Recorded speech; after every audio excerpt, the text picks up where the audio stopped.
আপনার তিনটা জিনিস লাগবে। এক, পরিশ্রম করার মতো মানসিকতা লাগবে। অনেকে পরিশ্রম করতে পারি না, এটা কিন্তু শারীরিক কারণ যতটা তার চাইতে অনেক বেশি হচ্ছে মানসিক কারণ। কারণ একটা মানুষের মন যদি প্রিপেয়ার্ড থাকে যে সে পরিশ্রম করবে বা কোনো একটা কাজ করবে, তার পক্ষে কাজটা করা কিন্তু সম্ভব। সো পরিশ্রম করতে হবে, নাম্বার 1।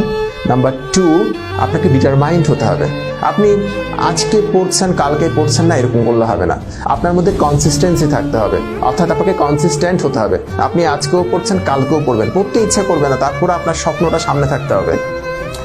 আর 3 হচ্ছে, আপনি যতদিন জার্নিটাতে আছেন, আপনি যতদিন কোনো কিছু করতে পারছেন না, ততদিন আপনাকে মানুষ অনেক কিছু বলবে।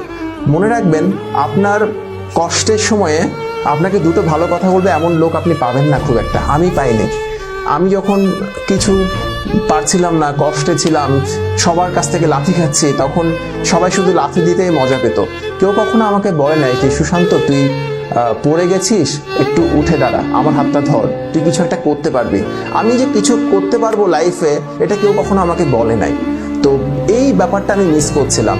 তখন অনেক মানুষ অনেক বড় বড় কথা বলবে, তাদেরকে কথা শোনাতে ইচ্ছে করবে।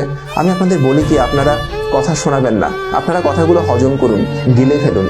আপনাকে বিভিন্ন মানুষ যে কথাগুলো বলছে, একদম চুপচাপ থাকুন, আপনি আপনার কাজটা করে যান, একদম মাথা নিচু করে বিনয়ের সঙ্গে আপনার কাজটা করে যান। আপনি যেই দিন কিছু একটা করে দেখাতে পারবেন, তখন আপনার কাজ আপনার জন্য কথা বলবে। আমরা মুখে যে কথাগুলো বলি সেগুলোর কোনো আসলে দাম নাই। আমরা যে কাজটা করে দেখাতে পারি সেটারই আসলে একটা ভ্যালু আছে। আপনার উত্তর আপনার কাজ আপনার জন্য দিয়ে দেবে।